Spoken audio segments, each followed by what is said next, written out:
Hello നമസ്കാരം, ഞാൻ mini. എല്ലാവർക്കും മിനീസ് ലൈഫ് സ്റ്റൈലിലേക്ക് സ്വാഗതം. അപ്പോൾ ഇന്നത്തെ നമ്മുടെ വീഡിയോ എന്ന് പറഞ്ഞാൽ നമ്മൾ ശീതകാല പച്ചക്കറികളൊക്കെ എല്ലാവരും നട്ടിട്ടുണ്ടായിരിക്കും. അപ്പോൾ അതിന് ഇപ്പം കൊടുക്കേണ്ട ഒരു വളപ്രയോഗത്തെക്കുറിച്ചാണ് കാണിക്കുന്നത്. അപ്പോൾ നമുക്ക് എന്താണെന്ന് നോക്കാം, നമുക്ക് വീഡിയോയിലോട്ട് പോകാം. വീഡിയോയിലോട്ട് പോകുന്നതിന് മുമ്പായിട്ട് നിങ്ങൾ ആദ്യമായിട്ടാണ് മിനീസ് ലൈഫ് സ്റ്റൈൽ എന്ന ചാനൽ കാണുന്നുണ്ടെങ്കിൽ ഒന്ന് സബ്സ്ക്രൈബ് ചെയ്തിട്ട് കാണാനായിട്ട് ശ്രമിക്കുക. അതുപോലെ തന്നെ ഫേസ്ബുക്കിലാണ് കാണുന്നുണ്ടെങ്കിൽ അവിടെ ഒന്ന് ഫോളോ ചെയ്തേക്കുക. അപ്പോൾ നിങ്ങൾക്ക് ഇതേപോലെ കൃഷിയൊക്കെ ചെയ്യണമെന്ന് ആഗ്രഹമുണ്ട്, വിത്തുകൾ ഗ്രോ ബാഗുകളൊക്കെ കിട്ടുന്നില്ല എന്നുണ്ടെങ്കിൽ നമ്മുടെ വെബ്സൈറ്റായ minisLifestyle.com ഒന്ന് വിസിറ്റ് ചെയ്യാന്നുണ്ടെങ്കിൽ നിങ്ങൾക്ക് എല്ലാ സാധനങ്ങളും വാങ്ങിക്കാവുന്നതാണ്. കൂടാതെ വാട്സപ്പ് നമ്പർ കൂടെ കൊടുത്തേക്കാം, നിങ്ങളവിടെ മെസ്സേജ് ഇട്ടുന്നാൽ മാത്രം മതിയാകും. അപ്പോൾ നമുക്ക് കൃഷി കാണാം. അപ്പം ഞാനിവിടെ ഒരു 10-25 മൂട് കോളിഫ്ലവറും ക്യാബേജും നട്ടിട്ടുണ്ടായിരുന്നേ. അപ്പം അതെല്ലാം നന്നായിട്ട് ഇപ്പം ഹെഡൊക്കെ വരാനായിട്ട് നല്ലവണ്ണം ഇങ്ങനെ പച്ചപ്പാട്ട് നിൽക്കുകയാണ്. ഇപ്പോൾ ഇത്രയും ചൂടൊക്കെ ആയിട്ട് പോലും ഇങ്ങനെ നന്നായിട്ട് നിൽക്കണമെന്നുണ്ടെങ്കിൽ നമ്മൾ കുറച്ച് വളപ്രയോഗമൊക്കെ ചെയ്തെങ്കിൽ മാത്രമേ പറ്റത്തുള്ളൂ. ഇപ്രാവശ്യം എല്ലാവരുടെയും കോളിഫ്ലവർ ക്യാബേജൊക്കെ ഒരു വല്ലാതെ നിൽക്കുകയാണ്. കാരണം വച്ചപ്പം തൊട്ട് മഴയൊക്കെ ആയിരുന്നു, പിന്നെ ഇടയ്ക്കിടയ്ക്ക് ചൂടാവും, പിന്നെ മഴയാവും. അങ്ങനെ നമ്മുടെ ഇതിൻ്റെയൊക്കെ വളർച്ച, ഈ ശീതകാല പച്ചക്കറിയുടെയൊക്കെ വളർച്ച മുരടിച്ച് നിൽക്കുമായിരുന്നു. അപ്പോൾ എന്നാൽ ഈ ഒരു വളപ്രയോഗം കൊണ്ട് നന്നായിട്ട് വരുന്നുണ്ട്. അതാണ് നമ്മളിനി കാണിക്കാൻ പോകുന്നത്. അപ്പോൾ നമുക്ക് എന്താണെന്ന് നോക്കാം. ഞാനങ്ങ് എഴുന്നേക്കട്ടെ. നമ്മൾ ഈ കോളിഫ്ലവറും ക്യാബേജും ഒക്കെ നട്ടാണ്ടല്ലോ, അതിനെ ഡെയിലി നമ്മൾ ശ്രദ്ധിക്കണം. അപ്പോൾ എന്തെങ്കിലും വരുമ്പോൾ ഉടനെ അങ്ങ് മരുന്ന് തളിക്കാം, അപ്പോൾ എല്ലാം അങ്ങ് നേരെ ആയിക്കോളൂ എന്ന് പറഞ്ഞിട്ട് കാര്യമില്ല. ഒരു രാവിലെയും നമ്മൾ വൈകുന്നേരവും വന്നിട്ട് ഇവരെയൊക്കെ ഒന്ന് നോക്കുമ്പോൾ അതിനകത്ത് ഒച്ചിൻ്റെ ശല്യമുണ്ടോ, പുഴുവിൻ്റെ ശല്യമുണ്ടോ എന്നൊക്കെ നമുക്ക് കാണാനായിട്ട് സാധിക്കും. അപ്പം വളരെ പെട്ടെന്നാണ് ഇതിനകത്ത് പുഴുക്കളൊക്കെ ഉണ്ടാകുന്നത്. പിന്നെ ഒച്ചാണെങ്കിൽ പിന്നെ പറയാൻ വേണ്ട, പെട്ടെന്ന് കയറിക്കഴിഞ്ഞാൽ പിന്നെ ഇവരെല്ലാവരും കൂടെ നമ്മുടെ കോളിഫ്ലവറിനെയും ക്യാബേജിനെയും അങ്ങ് നശിപ്പിച്ച് കൈത്തരും. അപ്പം ആദ്യം തന്നെ എന്ന് പറഞ്ഞാൽ ഇതിൻ്റെ അടിഭാഗത്തുള്ള പഴുത്ത ഇലകളൊക്കെ ഉണ്ടെങ്കിൽ നമ്മൾ കൈയോടെ അതങ്ങ് മാറ്റിക്കളയാം. അപ്പോൾ അതിനകത്തൊക്കെ ദാണ്ട് ഇങ്ങനെ ഏറ്റവും അടിഭാഗത്തുള്ള ഇലകൾ നമ്മൾ അങ്ങ് നുള്ളിക്കളഞ്ഞേക്കാം. ഇത് കണ്ടോ, ഇതേപോലെ നിൽക്കുന്ന ഇലേനെയൊക്കെ നമ്മൾ മാറ്റണം. പിന്നെ അതിൻ്റെ അടിയിലുള്ള പുല്ലുകളൊക്കെ ഉണ്ടെങ്കിൽ അതൊക്കെ അങ്ങ് കൈയോടെ പറിച്ച് മാറ്റിക്കളഞ്ഞേക്കണം കേട്ടോ. പിന്നെ ഇതിൻ്റെ തണ്ട് പൊങ്ങുന്നതിനനുസരിച്ച് കണ്ടോ, തണ്ട് പൊങ്ങുന്നതിനനുസരിച്ച് നമ്മൾ മണ്ണ് കയറ്റി കൊടുക്കണം.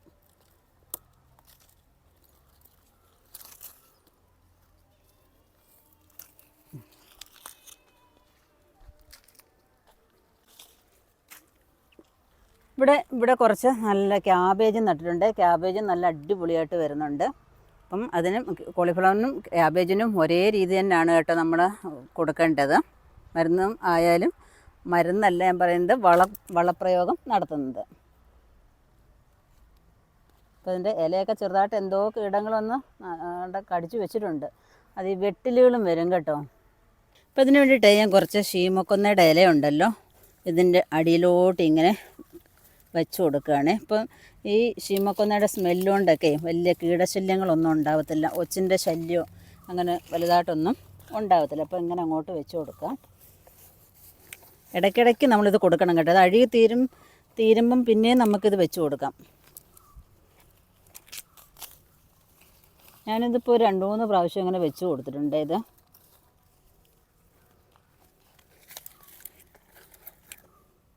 ഇതങ്ങോട്ട് വെച്ച് കൊടുത്തിട്ട് നമുക്ക് കുറച്ച് മണ്ണ് അങ്ങോട്ട് അടുപ്പിച്ച് കൊടുക്കണം. അപ്പോൾ എല്ലാത്തിൻ്റെയും ചുവട്ടിലോട്ട് നമുക്ക് കുറേശ്ശെ നമുക്ക് ശീമക്കൊന്നയുടെ ഇല അങ്ങോട്ട് വെച്ച് കൊടുക്കാം.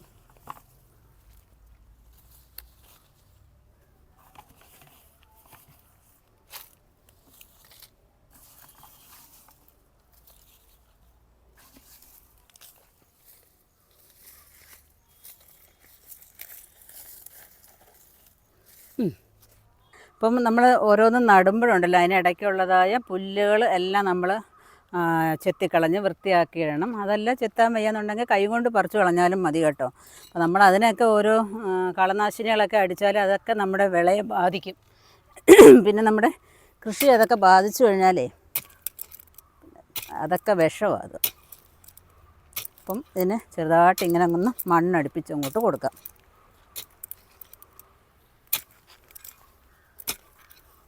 ഇതങ്ങോട്ട് കഴിഞ്ഞിട്ടാണ് ഇനി അടുത്തൊരു വളപ്രയോഗം ഉള്ളത്. അത് കൊടുത്തെങ്കിൽ മാത്രമേ നമ്മുടെ കോളിഫ്ലവറും ക്യാബേജും ഒക്കെ തഴച്ച് കയറി വരത്തുള്ളൂ.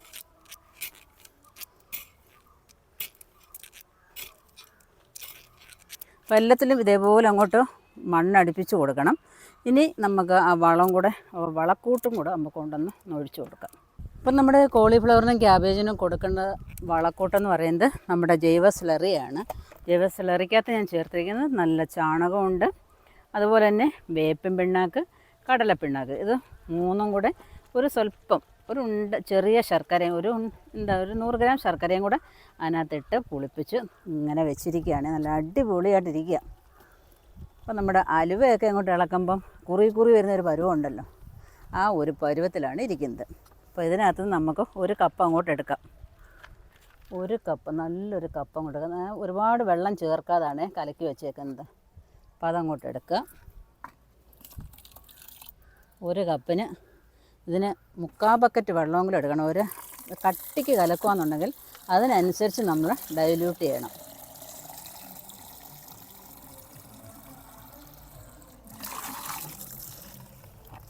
ഒരു 5 കപ്പ് വെള്ളമെങ്കിലും നമുക്ക് ചേർക്കാം.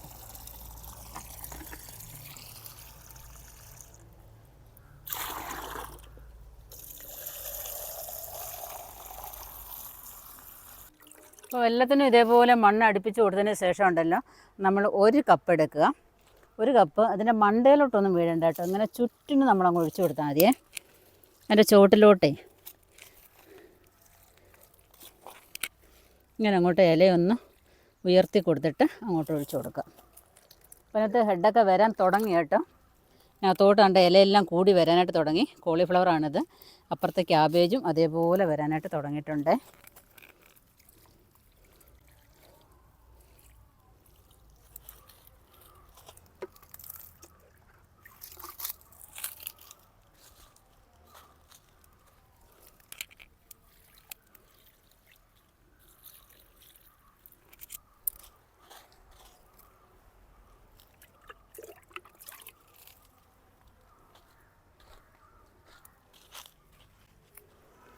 ഇതെല്ലാം ഹെഡ് കണ്ട് വരാനായിട്ട് തുടങ്ങിയിട്ടുണ്ട്. ഇതുണ്ട് ഇലയെല്ലാം കൂടി വരുന്നുണ്ടോ. ജനുവരിയൊക്കെ ആദ്യമൊക്കെ ആകുമ്പോഴത്തേക്ക് നമുക്ക് വിളവെടുക്കാം.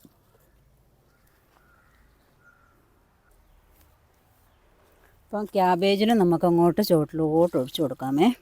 അതിൻ്റെ മണ്ടയിൽ ഒഴിച്ചു കൊടുക്കണ്ട. അപ്പോൾ അതിനകത്ത് ഇലയൊക്കെ കൂടി വരാനായിട്ട് തുടങ്ങിയിട്ടുണ്ട്.